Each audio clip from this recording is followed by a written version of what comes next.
Conversando sobre filosofia, política e artes, tecemos o cotidiano, transmitimos realidades.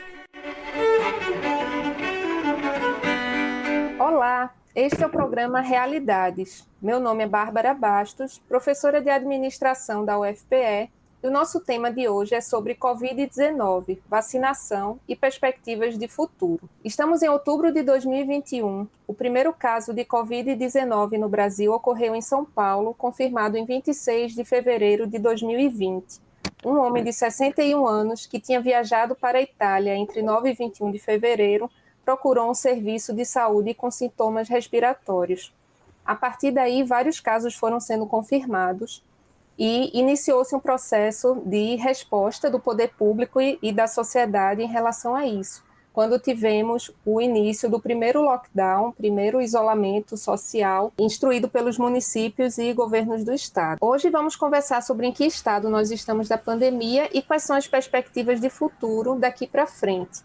Trouxemos para conversar conosco o professor Paulo Sérgio, que é professor associado do Centro de Ciências Médicas da UFPE, coordena o Serviço de Ciências Infecciosas do Hospital das Clínicas e é pesquisador da Fiocruz. Olá, professor. Olá, Bárbara. Quero agradecer o convite, né? Estarei aqui junto com você conversando um pouco sobre esse tema tão relevante em nome da Universidade Federal de Pernambuco. Então, eu gostaria de começar perguntando o que significam as diferentes denominações para a doença. Às vezes a gente chama de Covid-19, novo coronavírus, SARS-CoV-2. O que significam essas diferentes denominações? Então, essas três denominações que representam para a maioria das pessoas a mesma entidade, né, mas com nomenclaturas diferentes.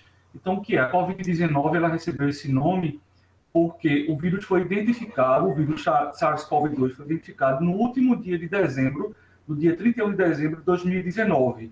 Né? Embora isso só tenha vindo a ser divulgado na comunidade científica internacional já em janeiro de 2020. Então, por isso, Covid-19. A gente pode dizer também que trata-se da infecção, né, pelo SARS-CoV-2, né, que causa uma pneumonia ou uma síndrome gripal. E a mídia, de uma forma geral, a imprensa, ela costumava muito, né, ainda costuma se referir ao novo coronavírus. Por que novo? Porque esse vírus ele faz parte de uma família de vírus em que existem 6 agentes diferentes, né, e que são causas de quadros gripais e diarreicos já conhecidos, né, há mais ou menos umas 2 ou 3 décadas, e que houve também 2 grandes epidemias, uma no Oriente Médio, chamada MERS, e uma na Ásia, chamada SARS. Então, a gente já tinha uma experiência com infecções graves, com pneumonias graves, por 2 vírus dessa família. Então, aí ficou essas 3 nomenclaturas, digamos assim, né? Infecção por SARS-CoV-2, Covid-19 ou novo coronavírus. E qual é a tese mais aceita atualmente sobre a razão de ter iniciado a atingir os humanos? Porque é uma doença que veio de animais, não é isso? Pois é, Bárbara. A gente ouviu aí, né, várias fake news, informações meio truncadas que diziam, né, que poderia algum país, ou mesmo a China, né, ter manipulado um vírus ali em laboratório e ter perdido o controle da situação desse vírus, esse vírus ter atingido humanos. Mas a principal hipótese, né, e a mais provável, é que esse vírus ele tenha surgido de animais, né? Esses animais, ali naquele país é comum eles venderem em mercados aqueles animais vivos, né? Principalmente peixe, crustáceos e outros animais. E esse vírus surgiu ali, houve mutação do código genético de um desses vírus da família coronavírus e ele tenha migrado, né, desses animais vivos para os indivíduos, para os humanos. E aí, como é um vírus altamente contagioso, né, ele muito rapidamente se propagou naquela região central da China, né, de Wuhan, e aí perdeu-se o controle. Né? Quando a comunidade científica internacional veio se dar conta, né, o vírus provavelmente ele já tinha ganhado aí, né, outros países ali da Ásia, né, muito rapidamente ganhou também ali a comunidade europeia. Existe algum motivo para esse vírus causar mais mortes do que outros? Ele é diferente de outros vírus que causam doenças semelhantes? Sim. Entre os vírus respiratórios que conhecemos, são diversos, né? O mais falado, o mais conhecido é o vírus da influenza, aquele vírus que causa a clássica gripe, né? E que até então, todos os anos, matava milhares de pessoas, né? Mata milhares de pessoas no Brasil e no mundo afora, mas a gente não tinha assim, a notícia de um vírus tão contagioso, né? Ele é bem mais contagioso do que o vírus da influenza, o vírus da gripe habitual, e ele também é extremamente virulento e patogênico, né? Então ele tem essa capacidade de acometer a cada 10 indivíduos, 2 indivíduos vão evoluir com formas graves, vão ter que acessar os serviços públicos de saúde, ali receber oxigênio, né? E desses 20% que evoluiu de forma grave, a gente viu ali uma mortalidade que foi extremamente assustadora no início, né? A gente tinha países que reportavam mortalidade ali de 20%, 30%, e depois com o know-how que as equipes médicas passaram a ter, e também aparato tecnológico, né? Maior conhecimento da doença, a gente conseguiu reduzir, né? E o Ministério da Saúde do Brasil, ele reporta mortalidade em torno de 3%, né, desses indivíduos ali que apresentam as formas mais graves. Tá. Você poderia explicar um pouco sobre o que significam as variantes, né? A gente ouviu falar da variante Delta mais recentemente e como isso é diferente quando a gente pensa na prevenção e nos cuidados necessários? Sim. Antes, a gente falava, existe o vírus selvagem, né, aquele que surgiu primeiro lá na China, e ao longo dos meses, né, a gente já tem aí, está caminhando agora em janeiro para 2 anos, né, dessa história da Covid-19, esse vírus já se esperava que ele sofreria mutações genéticas, né, como outros vírus respiratórios, e esses vírus sofreram essas mutações e em países diferentes. Então, inicialmente, a gente ouvia falar lá em 2020, né, a variante da África do Sul, a variante de Manaus, a variante da Inglaterra, a variante dos Estados Unidos. Então, isso trouxe uma preocupação muito grande para a Organização Mundial de Saúde, que trazia um pouco de preconceito, né, quando se falava de algumas variantes para determinados países. Então, daí por diante, né, a partir de 2021, a OMS passa a recomendar que a gente tenha 2 nomenclaturas, as variantes de preocupação, que são a alfa, beta, gama e delta. A delta muito falada, né, nesses últimos 2, 3 meses, porque ela vem ganhando corpo aí no Brasil. E existem as variantes de interesse, que são variantes que são menos contagiosas e tem se mostrado também menos patogênicas, né? Uma vez que infectam o indivíduo, elas parecem causar quadros menos graves. Então, toda a atenção do mundo, né, se encontra para essas variantes chamadas de preocupação, alfa, beta, delta e gama. A variante Delta, ela é mais perigosa do que as anteriores? Como você avalia isso? Então, até então, o que a gente tem de estudos, né, está lá publicado nas páginas da Organização Mundial de Saúde, do Centro de Controle de Doenças dos Estados Unidos, é que não haviam estudos que evidenciassem uma maior gravidade da variante Delta quando comparada com as outras variantes. O que se via é que ela tinha uma contagiosidade maior, né, bem maior do que as outras variantes de interesse, e dessa forma, quando ela entrava em determinado país, determinada região geográfica, se ela tivesse ali um contingente populacional ainda com a taxa de vacinação muito baixa, então esse vírus, essa variante Delta, poderia se proliferar, né, se espalhar muito rapidamente.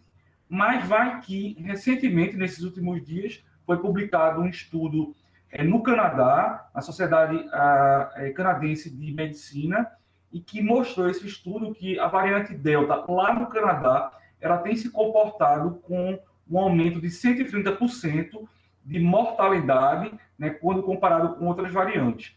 Então, assim, às vezes as pessoas falam, né, que a ciência anda para trás e anda para frente, mas não é bem isso, né? A ciência é construída através dos conhecimentos que a gente vai ter ao longo do tempo, e por isso que essas informações elas podem se modificar, né, à medida que os dados vão chegando, os estudos vão sendo publicados. Então, a gente não pode tomar nenhuma verdade como definitivo, né, Bárbara?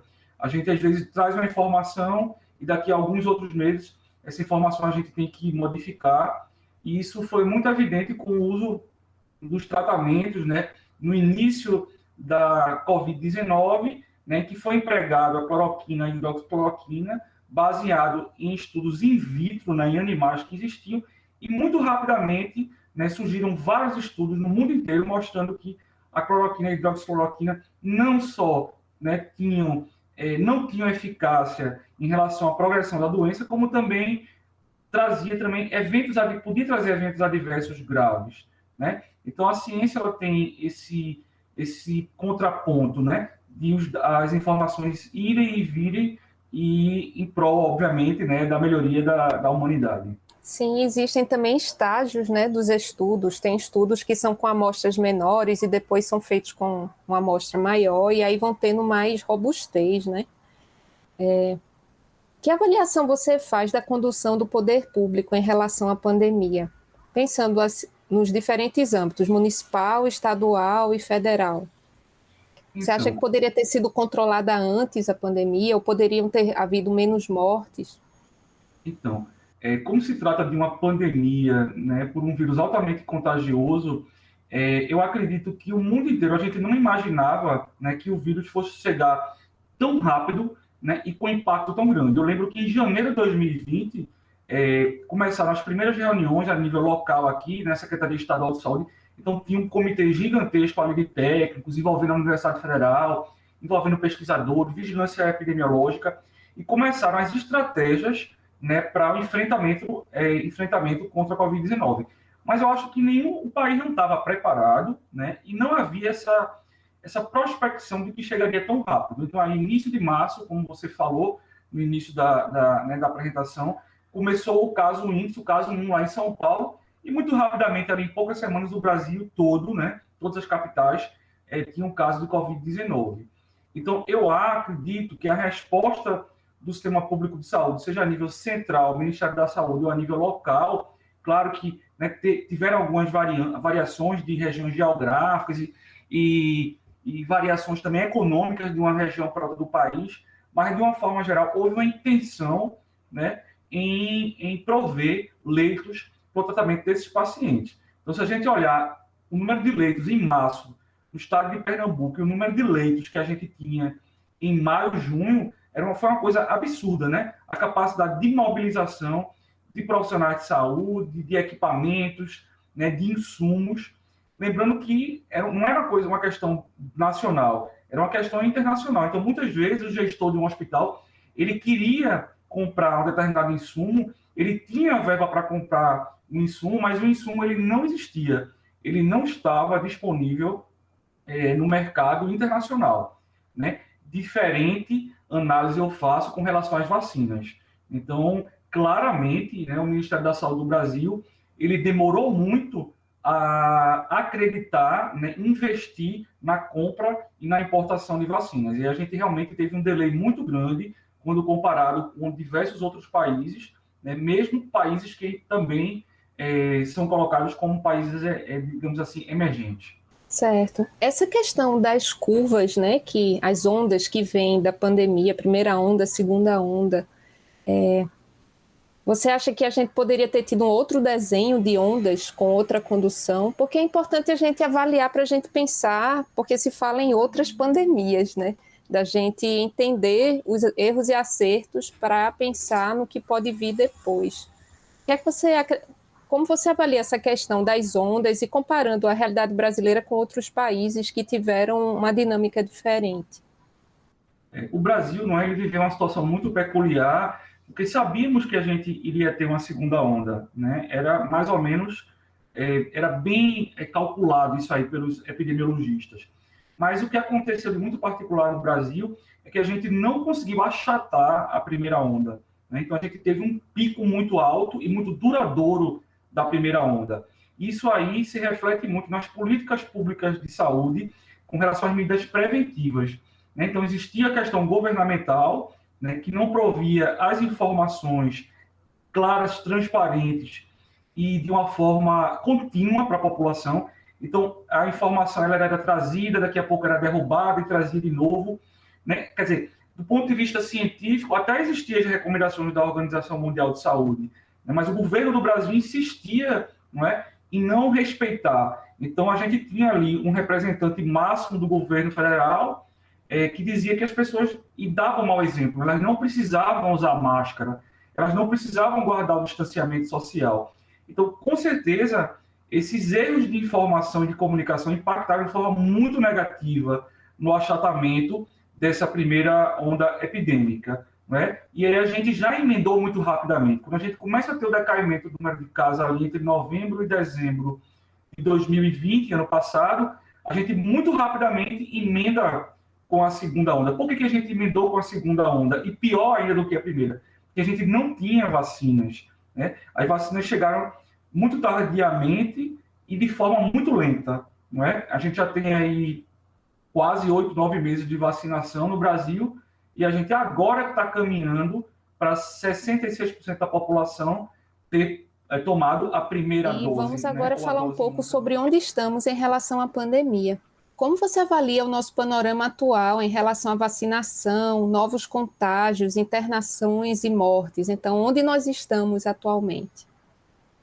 Então, nós estamos atualmente num cenário bem melhor do que vivíamos há alguns poucos meses atrás, né?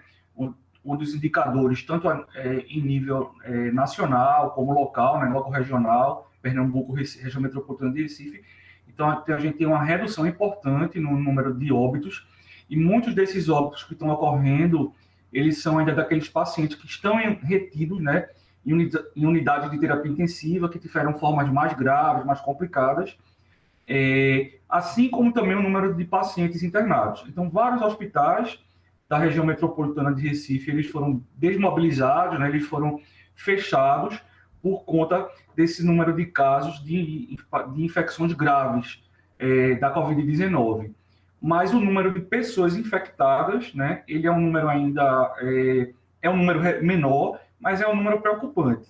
Por quê? Porque lembrar que as vacinas, elas protegem contra as formas graves e contra a hospitalização desta doença.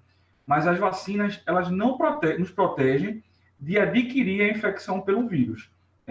Então, aquelas pessoas, aqueles 2/3 da população que ainda não receberam as 2 doses, né, ou a dose única do imunizante, elas estão vulneráveis, né, a adquirir o vírus, né, e os que já foram imunizados adequadamente, eles poderão adquirir o vírus, né, mesmo que não desenvolvam as formas graves, mas podem desenvolver formas leves e muitas vezes sem sintomas, né? Eles tomaram as vacinas, estão infectados, né, e estão disseminando o vírus.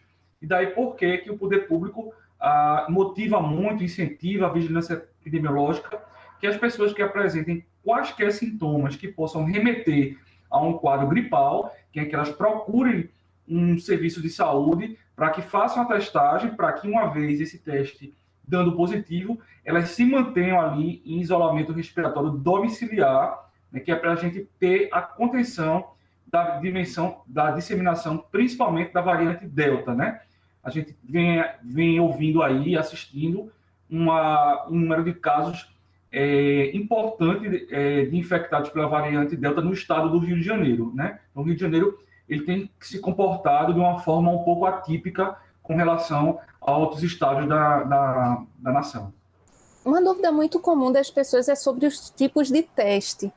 Se o teste rápido ele é suficientemente confiável ou não. O que é que você diria sobre essa questão dos testes? Então, os 2 testes que estão disponíveis na rede pública de saúde para detecção da infecção por esse vírus, né, que são os 2 testes recomendados pela Organização Mundial de Saúde, são o teste rápido, né, que é aquele que o indivíduo vai até um centro de saúde, né, até algumas farmácias já disponibilizam essa ferramenta. Então, é aplicado um cotonete ali na fossa nasal do indivíduo e aquele resultado ele é dado ali imediatamente, ali muito rapidamente, em 5, 10 minutos. E esse teste ele pode ser utilizado desde o primeiro dia que o indivíduo se torna sintomático, né, do primeiro até o 5º, 7º dia após o início de sintomas. É um teste mais barato, é um teste mais fácil de manusear. O outro teste é aquele um pouco mais, digamos assim, sofisticado, um pouco mais oneroso, que é o RT-PCR, né, onde também um cotonete é aplicado nas fossas nasais e na garganta do indivíduo, só que esse teste ele precisa ir para um laboratório, né, ele precisa passar por um processamento e que pode levar de 1, né, e dependendo da quantidade de testes que estejam ali represados no laboratório de referência, o LACEN, ele pode demorar até 4, 5 dias para o teste ser finalizado, né? Então, o teste que a gente tem utilizado de screening, né, para rastreamento, é o teste rápido. Embora, na presença de sintomas, se a gente acredita que ele se trata de um caso de infecção por coronavírus e o teste rápido dá negativo, a gente obrigatoriamente tem que prosseguir a investigação fazendo o segundo teste, mas dessa vez com o teste chamado RT-PCR.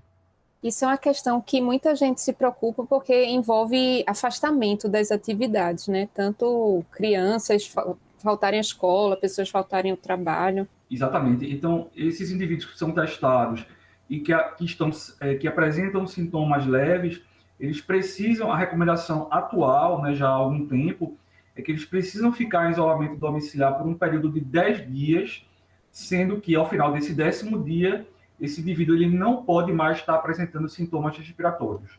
Então, lá no início da pandemia, a recomendação era de 14 dias, né? Mas já há um bom tempo, essa recomendação caiu para esse ponto de corte de 10 dias. Uma pessoa que tenha tido contágio e não apresente sintomas, se ela fizer algum desses testes, ele vai dar positivo? Uma pessoa que teve contato com um indivíduo com Covid, ela deve esperar um prazo de aproximadamente 5 a 7 dias, né? Idealmente 5 dias, para realizar um teste, né? Seja ele o teste rápido ou o RT-PCR. A gente precisa desse período. Por quê? É o período de incubação. É o período entre o indivíduo receber o vírus na via respiratória, esse vírus multiplicar nas vias respiratórias, para que tenha um quantitativo suficiente para que faça o teste positivar. Porque a gente, considerando que muita gente vacinada pode estar levando o vírus e não ter sintoma, então, tendo pessoas do convívio com confirmação, é importante, né, também testar. Sim, todos os contactantes precisam ser testados, né? Inicialmente, eles precisam também ficar em isolamento e logo depois testados, né? Até a finalização do teste, ele não deve entrar em contato com outros indivíduos para não espalhar o vírus caso esteja infectado. Eu gostaria de perguntar um pouco sobre as vacinas. Quais são os principais tipos que a gente tem em uso no Brasil e quais são as diferenças entre elas? A gente ouviu muitas críticas ao comportamento de algumas pessoas em relação a escolher a vacina, ir no posto, não querer receber a que tinha disponível. Então, eu gostaria de ouvir um pouco se elas realmente são diferentes e se elas têm um resultado diferente de proteção. Então, eu costumo dizer que as vacinas contra a Covid-19, elas são são molas propulsoras para a ciência. Por quê? Porque nunca se pesquisou tanto e de forma tão rápido o tema vacinas. E isso vai fazer com que a gente tenha o desenrolar de várias vacinas que estavam ali presas no laboratório para várias doenças infecciosas. Então, a gente deve ter aí o patenteamento de vacinas para outras doenças infecciosas. Com relação às vacinas contra a Covid-19, existem aproximadamente mais de 200 vacinas registradas na Organização Mundial de Saúde, várias delas em fase de teste, seja na fase pré-clínica, né, quando não é ainda utilizada em teste em humanos, e algumas delas em fase clínica, né, sendo testadas em indivíduos, em humanos. No Brasil, nós temos, no momento, 4 vacinas, né, aprovadas, seja para uso emergencial ou para uso definitivo no país. Então, a gente tem 4 vacinas com 3 tecnologias diferentes. A gente tem vacinas de vírus inativados, a gente tem vacinas de vírus vetor e a gente tem uma vacina de recombinante, né? Uma vacina chamada de RNA, que é a vacina da Pfizer, né? Então, a gente tem a Coronavac e a AstraZeneca, que são vacinas de vírus vetor, uma vacina de vírus atenuado e uma vacina de RNA combinante. No início, que a primeira vacina que entrou no Brasil, que foi aprovada em caráter emergencial, né, em janeiro deste ano, não existiam estudos suficientes que pudessem apontar a eficácia global de forma muito clara dela. Então, a gente trabalhava com a eficácia global da vacina da Covid-19, Coronavac, em torno de 70% a 80% para as formas graves. Então, isso fez com que houvesse o espalhamento de notícias e fake news, dizendo que não era uma vacina eficaz, não era uma vacina segura. E era assim, era uma vacina segura e com eficácia boa. Não era uma eficácia, digamos assim, excelente, né? Que a gente pudesse... A gente queria sempre ter uma vacina com eficácia de 100%, né? Mas isso é difícil. Então, à medida que os estudos foram sendo publicados, a gente pôde ver que a Coronavac e as outras 3 vacinas, né, AstraZeneca, Pfizer e Janssen, elas têm uma eficácia para as formas graves e para risco de morte muito parecidas, né? Então, desde que sejam aplicadas nas doses recomendadas e no intervalo de tempo recomendado pelos seus fabricantes, elas têm uma eficácia, um perfil de eficácia e segurança muito, né? Então, não tem cabimento a gente ouvir de profissionais de saúde, né, falando ou recomendando para os indivíduos, né, que escolham uma vacina em detrimento da outra. Então, aquela vacina que a gente tiver oportunidade de receber com certeza, a melhor vacina, e o indivíduo não deve pensar 2 vezes, né, e fazer nenhum tipo de hesitação para receber esse biológico. A gente percebe que também que ainda há uma quantidade significativa de pessoas que pertencem a grupos que já foram convocados a tomar vacina e que não foram, né? Assim, existe o risco para a própria pessoa, por ela não estar protegida, mas o que você diria sobre os riscos para o controle da pandemia de indivíduos escolherem não tomar a vacina? Então, isso é uma questão muito, muito importante, né? É um ponto muito de convergências e divergências de opiniões, mas o fato é que, quando a gente fala de coronavírus e vacina, aquele indivíduo que está optando, né, por não tomar a vacina, não receber a vacina, ele tem que pensar que ele não está decidindo só pela saúde e pela vida dele, né? Ele está contribuindo de forma impactante, né, nas pessoas que estão no entorno dele, nos familiares, nos pais, muitas vezes pais idosos, naquelas pessoas que estão ali no ambiente de trabalho. Então, há um impacto pessoal e há um impacto coletivo. Daí porque existem discussões na Organização Mundial de Saúde, na esfera jurídica, né, que a saúde da coletividade ela é mais importante do que a saúde do indivíduo, né? E aí já existem, né, medidas judiciais em nível público, em nível privado, CLT, obrigando o trabalhador, né? Ele só pode retornar ao posto de trabalho dele se ele tiver com cartão vacinal atualizado contra a Covid-19. É muito importante essa medida. Ela parece radical, mas ela é extremamente necessária para que a gente consiga não erradicar o vírus, mas que a gente consiga controlar a pandemia, né? E que a gente possa visualizar no futuro uma doença endêmica, porque ela não vai deixar de existir, mas que a gente tenha um número menor de casos. Nós temos conhecimento sobre um percentual de pessoas vacinadas que permitiria a gente ficar numa situação mais confortável, tipo, tantos por cento da população tendo tomado as 2 doses? Esses dados, existem vários dados, né, várias publicações, as opiniões são divergentes, mas fala-se que, trazendo a reboque a experiência com outras doenças virais, né, então fala-se que algum percentual ali, acima de 80%, né, entre 80% e 90%, poderia trazer aquilo que a gente chama de imunidade de rebanho, né, que seria a maior parte da população com anticorpos neutralizantes contra o vírus, e dessa forma o vírus tendo uma maior dificuldade de se espalhar na população, né?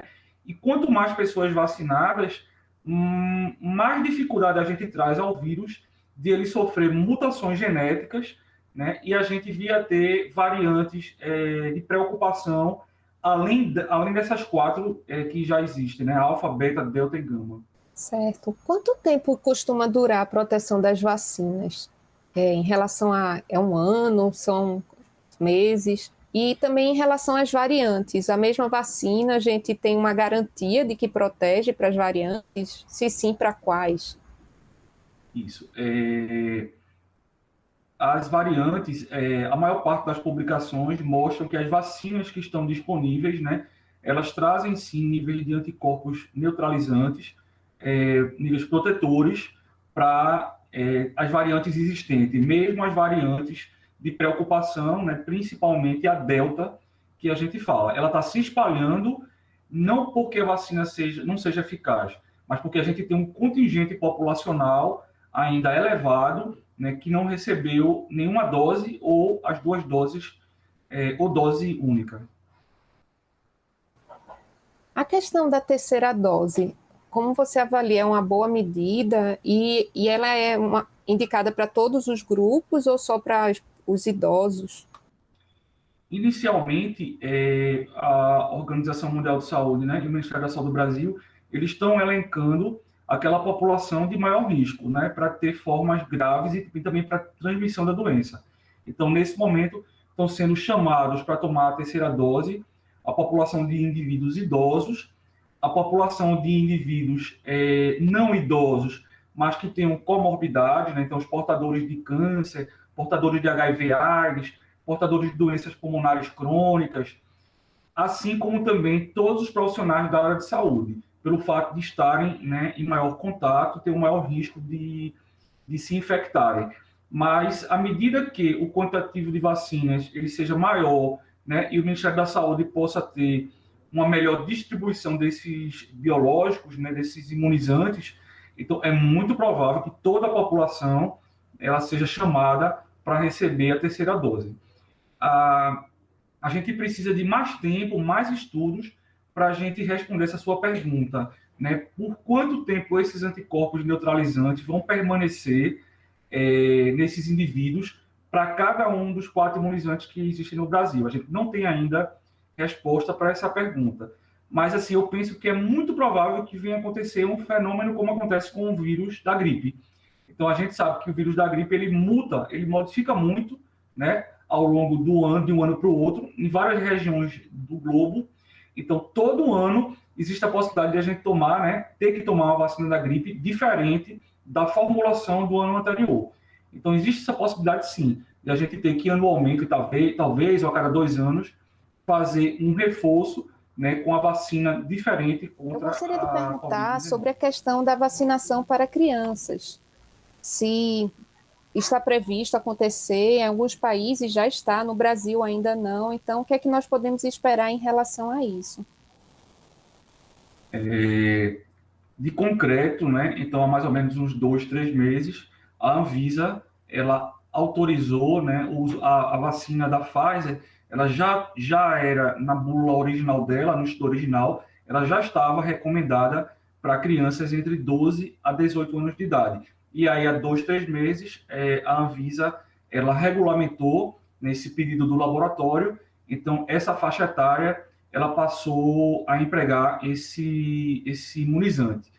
Existem anexados à Anvisa, né, 2 pedidos de liberação de vacinas diferentes para a faixa etária de menores de 12 anos de idade. Então, existe um pedido de liberação da Coronavac e um pedido de liberação da Pfizer, né, que está em análise pelos responsáveis técnicos, para que, então, possa se proceder a retroceder, né, as faixas etárias.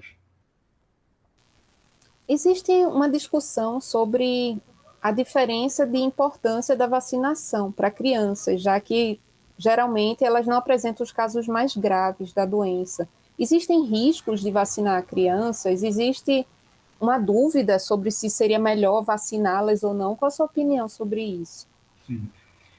Na verdade, os estudos que existem, eles não falam, né, eles não trazem informações de problemas com a questão da segurança nessa faixa etária, né? O que se ainda investiga melhor, se pesquisa com um pouco mais de profundidade, é a eficácia, né? Sempre os estudos eles olham ali os riscos e benefícios. Então, como você bem falou, essa faixa etária, né, até os 12, 13, 14 anos, os quadros de Covid-19 costumam ser leves, né? E os casos graves, quando acontecem, eles aparecem numa proporção, uma incidência muito menor do que na população de indivíduos com mais idade. Além do que, também os estudos mostram que a transmissão entre crianças é menor. né? As crianças, elas são consideradas transmissores, digamos assim, de menor impacto quando comparado com indivíduos adultos. Mas, né, o principal objetivo, na verdade, é que todos, né, todos os indivíduos recebam a vacina com segurança, né, e com boa eficácia. Ou seja, esse receio que muitas pessoas têm em relação aos riscos da vacina não se baseia no que vem sendo estudado, não é isso? Exato. A gente costuma usar muito um aforismo que diz o seguinte, né? Via de regra, para todas as vacinas, o risco de um evento adverso grave de uma vacina é infinitamente menor do que o risco daquele indivíduo adquirir a doença e morrer da doença, né? Então, respeitando, obviamente, os estudos, né, sobre segurança, mas, via de regra, é sempre melhor a gente ter uma vacina, né, do que a gente pensar de um risco adverso grave. Como você vê as perspectivas da doença daqui para frente? Como funciona essa questão dela evoluir de pandêmica para endêmica e o que isso vai significar na prática, tanto da vida social, o uso de máscaras e o próprio número de infecções e de mortes pela doença? Provavelmente a gente vai caminhar, né, quando a gente atingir uma adesão maior, né, uma proporção maior de indivíduos vacinados, chamada imunidade de rebanho, e com isso a gente vai ter uma circulação menor do SARS-CoV-2. E nessa perspectiva a gente vai transformar, né, sair de uma pandemia para uma endemia. Aqueles países que tiverem uma barreira sanitária, um controle epidemiológico, uma mais alta taxa de vacinação, vai ter, né, uma incidência, uma prevalência do número de casos de Covid menor do que outros países. Mas certamente o vírus ele não vai desaparecer, assim como o vírus da gripe, o vírus da influenza. E quanto à questão de hábitos, né, então essa doença ela veio definitivamente para mudar nossos hábitos de vida, né? Então acho que mesmo em algum momento lá na frente, que a Organização Mundial de Saúde se colocar, né, dizendo que não há mais necessário o uso de máscara em ambientes públicos, eu acho que muitos indivíduos ainda vão estar bastante temerosos e vão manter ali esse hábito, como a gente costumava ver antes da pandemia, né, com países asiáticos, como China, Japão, que eles tinham isso aí mesmo como uma coisa cultural, né? Não só uma preocupação com eles próprios, como eles tinham a preocupação de, estando ali com o quadro gripal, né, não transferir esse vírus para os outros indivíduos. Então, a gente vai ter, sim, né, já está tendo e vai ter uma mudança nos hábitos de vida, com certeza. Você acredita que seria interessante manter algumas das medidas que foram adotadas por causa da pandemia depois? Por exemplo, o afastamento do trabalho com gripe, usar máscara quando estiver doente e for para lugares públicos? Sim, e isso é uma questão que a gente sempre comenta, né? Nós, infectologistas, a gente comenta muito que a gente ainda ouve hoje em dia, e eu digo assim, hoje em dia não, antes da Covid-19, as pessoas comentavam que estavam gripadas, né? Não estou falando de resfriado, falando de gripe mesmo, pelo vírus influenza. Então as pessoas estavam ali com febre, tosse, espirrando, e era normal elas irem para o trabalho, né? Às vezes as pessoas se vangloriavam de estarem indo para o trabalho trabalhar com gripe, mas não pode, né? Quem está gripado, né, tem que ser afastado do trabalho, porque o vírus da gripe, o vírus da influenza, ele pode não ser tão grave para uma pessoa jovem que tem uma imunidade boa, mas o colega de trabalho ali, o colega que está na bancada próxima, pode ser um idoso, pode ser um imunodeprimido, e o vírus da gripe, da influenza, para esse indivíduo, pode ter um efeito devastador, né? Então, quadros gripais não é para ir para o trabalho, é para ficar em casa, né, até que passe aquele período ali de transmissão. Então, seria muito bom que ficasse pelo menos esse cuidado, né, daqui para frente, como uma medida contínua, não somente por causa de uma pandemia, né? Eu li uma matéria falando que o número de mortes pela influenza já era bastante elevado, não era algo a ser ignorado, só que não existiam esses cuidados, né? Exato, isso não vinha público, né? Não se discutia muito isso, né? Então, todo ano, milhares de pessoas morrem no Brasil pelo vírus da gripe, né? É esse que tem a vacina, que é oferecida todos os anos, e que as pessoas ainda não dão muita importância, né? Eu acho que agora, a partir de agora, até passarão a ver, né, com outros olhos a vacina contra a gripe. Como você acredita que o poder público e os indivíduos poderiam contribuir para a gente alcançar o melhor cenário da pandemia, de conseguir em menos tempo conter esses números e conseguir, enfim, ter uma situação mais confortável? A principal medida é identificar os indivíduos sintomáticos respiratórios, né? Então, as empresas, as escolas, as repartições, elas estão tendo esse cuidado de não levar esses indivíduos para dentro desses ambientes, né? Então, quem é sintomático respiratório tem que ser testado e isolado em domicílio.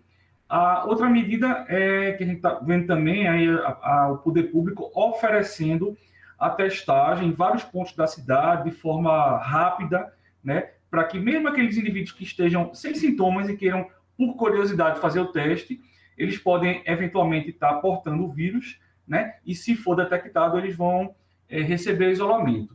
E a gente torce muito para que a velocidade, né, de vacinação, ela alavanque, ela seja mais rápida, mais célere, para que a gente possa ter o controle da disseminação do vírus. Existem algumas discussões sobre possíveis novas pandemias no futuro. Eu queria que você falasse um pouco sobre o que temos de estudos sobre isso, o que temos de riscos, né? O que é que a gente pode esperar daí para frente. Então, existe um vírus, né? É um vírus, um dos vírus da gripe, né? Da família influenza, que a gente ouve falar na mídia como o vírus da gripe aviária, né? Então, aconteceram pequenos microsurtos no continente asiático, inclusive na China, e que a mortalidade, né, é muito maior, né, do que Covid-19. Se relata que pequenos surtos dessa doença ocasionaram 80% de mortalidade.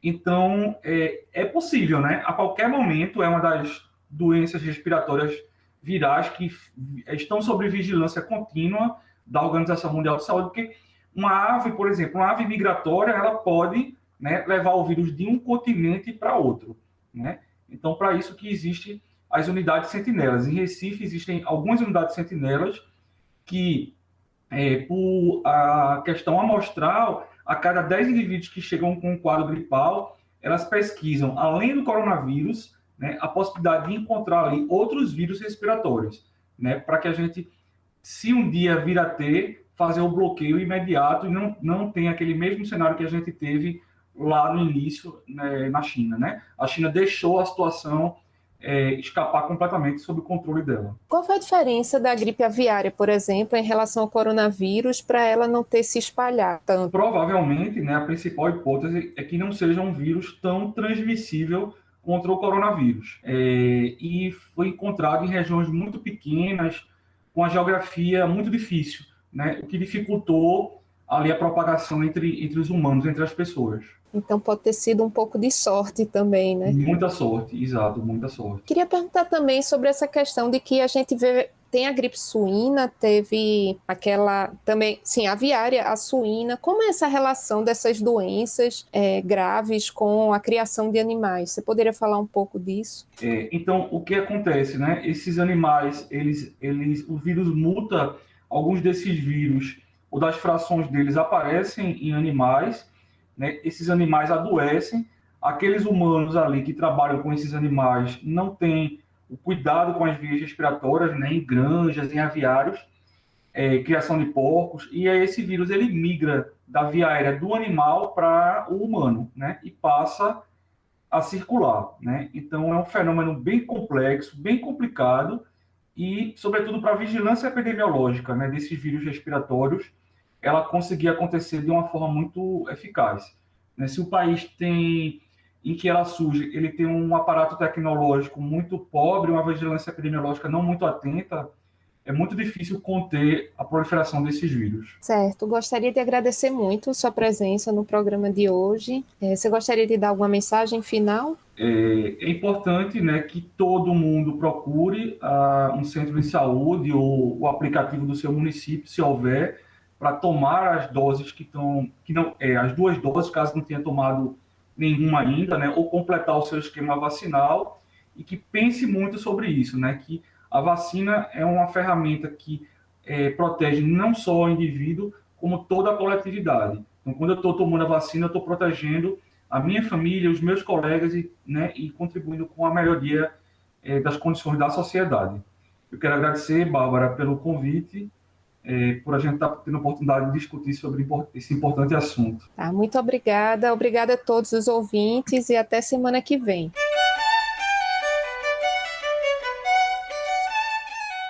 Acabamos de ouvir Realidades. Oferecimento Proeste, UFPE.